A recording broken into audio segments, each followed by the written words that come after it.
কত রাকাত নামাজ বাবা? ওয়াহিয়া ইশরুনা রাকাতান, 20 রাকাত তারাবির নামাজ পাঠ করা সুন্নাতে মুআক্কাদা। ইমাম গাজ্জালী রাহমাতুল্লাহ আলাইহি হুজ্জাতুল ইসলাম রাহমাতুল্লাহি তাআলা আলাইহি বলছেন 20 রাকাত তারাবির নামাজ হচ্ছে সুন্নাত, একজন দুইজন নয়। ইমাম নববী রাহমাতুল্লাহ আলাইহি বলেছেন উলামায়ে কিরামের ঐকমত হয়েছে যে 20 রাকাত তারাবি পড়াই হচ্ছে সুন্নাত। একটু জোরে বলতে হবে সুবহানাল্লাহ। 8 রাকাত তারাবি কিন্তু বাবা সুন্নাত না। 8 রাকাত তাহাজ্জুদের সংখ্যা হচ্ছে সুন্নাত। বলেন সুবহানাল্লাহ। তারাবির নামাজ না। এইবার চলে আসেন আরেকটি আপনাদের সম্মুখে আরেকটা দলিল দিয়ে দিচ্ছি, একটু লক্ষ্য করে শুনবেন বাবা, আমার দিকে একটু ধ্যান দেন। মুয়াত্তা ইমামে মালিকের মধ্যে একটি হাদিস আছে। ইমাম মালিক রাহমাতুল্লাহ আলাইহি জিনার থেকে বর্ণনা করেছেন, ইমাম মালিকের একজন সাথীও বর্ণনা করেছেন। একজন হাদিস বর্ণনাকারী দুই রকম কথা বলছেন। ইমাম মালিককে বলছেন উমর ফারুকের জামানায় 11 রাকাত উবাই বিন কাবকে পড়ার হুকুম দেওয়া হয়েছে। একটা লক্ষ্য করে শুনবেন। আর হযরতে ইমাম মালিকের বন্ধুকে বলছেন যে 21 রাকাত। তো একজন বর্ণনাকারী একই নামাজ একজনের কাছে বলছেন 11 রাকাত, আর একজনের কাছে বলছে 21 রাকাত। তো একজন বর্ণনাকারী একই হাদিসের রাকাত সংখ্যা যখন কমা বাড়া করে দেয় একে বলা হয় ইজতিরাব। আর যেই হাদিসে ইজতিরাব হয় ওই হাদিসটা ইজতিরাব হওয়ার কারণে, মুস্তারিব হওয়ার কারণে জয়ীফ হয়ে যায়। জোরে বলুন সুবহানাল্লাহ। দুর্বল হাদিস হয়ে যায়, জয়ীফ হাদিস হয়ে যায়। তার কারণে তারা বলে সহিহ হাদিস, কিন্তু নিজে যখন দলিল দিবে তো জাল হাদিস দিয়ে, জয়ীফ হাদিস দিয়ে। কিন্তু আলহামদুলিল্লাহ 20 রাকাত তারাবির নামাজ সাহাবা থেকে প্রমাণিত, তাবিঈন থেকে প্রমাণিত, তাবে তাবিঈন থেকে প্রমাণিত, মুহাদ্দিস থেকে প্রমাণিত, ফুকাহা থেকে প্রমাণিত। একটা দুটা না, হাজারো সাহাবায়ে কেরাম 20 রাকাত তারাবির নামাজ পড়েছেন, 3 রাকাত বেতর পড়েছেন। একটু জোরে বলতে হবে সুবহানাল্লাহ। তাহলে বুঝতে পেরেছেন আশা করি বাবা? একটু জোরে বলেন না, বুঝতে পেরেছেন? এইবার শুনে, এই যে রাহুল নামক লোকটা আছে কিছুদিন খুব চ্যালেঞ্জ ছোড়াছুড়ি করলো, কিন্তু আমাদের আপনাদের বাঙালির একজন খুব বড় মুফতি আছেন, মুফতি জুবের সাহেব, নাম শুনেছেন? হ্যাঁ, মুফতি জুবের সাহেব যখন চ্যালেঞ্জ অ্যাকসেপ্ট করেছেন তখন আর হালুয়া টাইট হয়ে গেছে। বলছে যে আপনাকে তো কেউ চিনে না, মুফতি জুবেরকে কেউ চিনে না। কিন্তু বিমল দাসের বেটা যখন ওর মায়ের গর্ভে ছিল, মুফতি জুবের সাহেব তখনও বক্তা ছিল। বুঝতে পারছেন?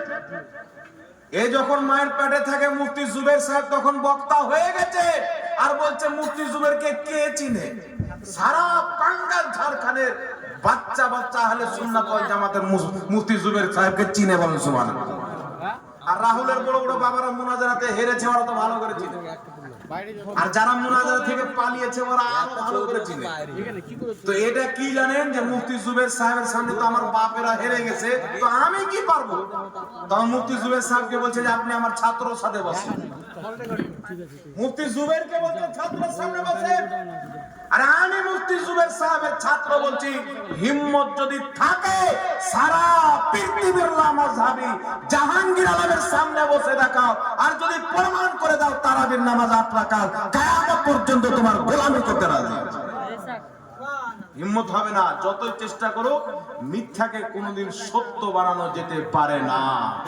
সত্যকে হয়রান করা যেতে পারে, হালাকান করা যেতে পারে, কিন্তু মিথ্যাকে সত্য আর সত্যকে মিথ্যা কোনোদিন করা যেতে পারে না।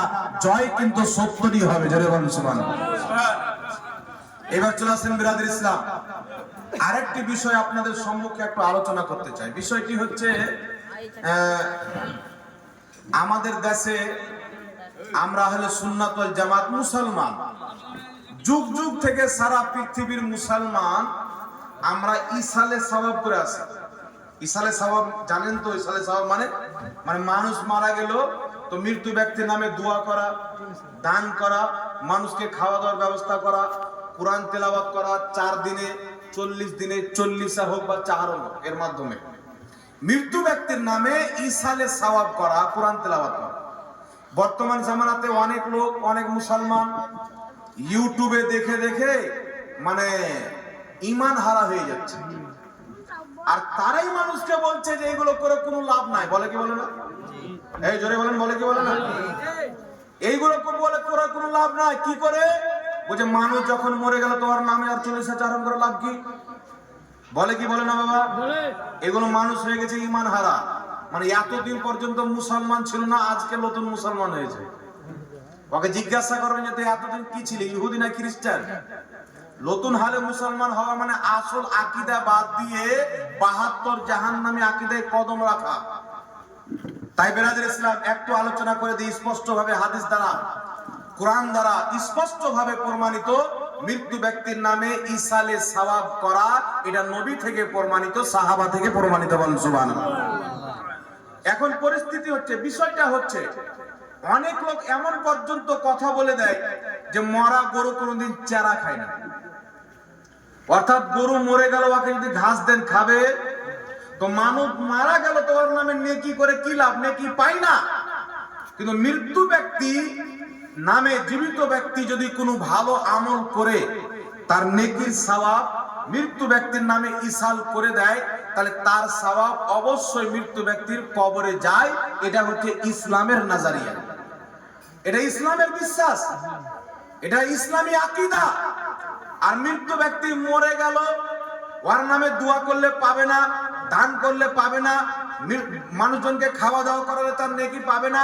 যে কোনো নেকির কাজ করে তার নামে সওয়াবটা পাঠিয়ে দিলে ওই মুর্দার কবরে সওয়াব যায় না। এটা কিন্তু ইসলামিক নাজারিয়া না, এটা হচ্ছে হিন্দুদের নাজারিয়া। কাদের কথা বলেন? হিন্দুদের। কারণ এরা মনে করে মানুষ মরে গেল যতই জ্বালাও ব্যথা পায় না। ইসলামের নাজারিয়া কি? মানুষ যদি মারা যায় ওই মানুষকে সুন্দর করে গোসল দিতে হবে, সুন্দর করে তাকে রাখতে হবে, ধীরে রাখতে হবে, আস্তে আস্তে আস্তে তার খাটকে নিয়ে যেতে হবে।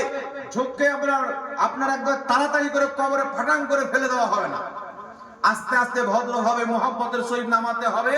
কারণ রাসূল পাক বলেছেন, যেমন জীবিত ব্যক্তিকে কষ্ট দিলে বা কষ্ট পেলে কষ্ট অনুভব করে, তেমন মৃত্যু ব্যক্তিও কষ্ট পায়। জোরে বলেন সুবহানাল্লাহ। এটা ইসলামিক নাজারিয়া। একজন সাহাবী নবী পাক সাল্লাল্লাহু আলাইহি সাল্লাম যাচ্ছেন, সাহাবী রাসূল কবরে টেক লাগিয়ে হিলান দিয়ে বসে আছে। রাসূল পাক সাল্লাল্লাহু আলাইহি সাল্লাম বললেন, সাহাবী তাড়াতাড়ি করে সরো, তুমি কি জানো না যেমন জীবিত ব্যক্তিকে কষ্ট দিলে কষ্ট পায়, তেমন মৃত্যু ব্যক্তিকে কষ্ট দিলেও কষ্ট পায়। জোরে বলেন সুবহানাল্লাহ। তার কারণে কোনো কবরের উপর দিয়ে হাঁটা যাবে না, কোনো কবরের উপর দিয়ে চলাফেরা করা যাবে না, কোনো কবরস্থানের উপর দিয়ে গাড়ি ছাকড়া চালানো যাবে না, কোনো কবরের জায়গা ফুল হয়ে গেছে ট্রাক্টর ভরে বরাবর করা যাবে না, জিসিবি দিয়ে বরাবর করা যাবে না। কারণ আপনি জীবিত ব্যক্তি, আপনার উপরে ট্রাক্টর চালালে যেমন আপনি কষ্ট পান, মৃত্যু ব্যক্তির কবরে ট্রাক্টর চালালে মুর্দা ব্যক্তি কবরে অতটুকুই কষ্ট অনুভব করে। বলেন সুবহানাল্লাহ। বুঝতে পারছেন বাবা আমার? যার কারণে ইসলামিক নাজারিয়া হচ্ছে মৃত্যু ব্যক্তিকে কষ্ট দিলে কষ্ট পায়। যেমন রাসূল পাক সাল্লাল্লাহু আলাইহি সাল্লাম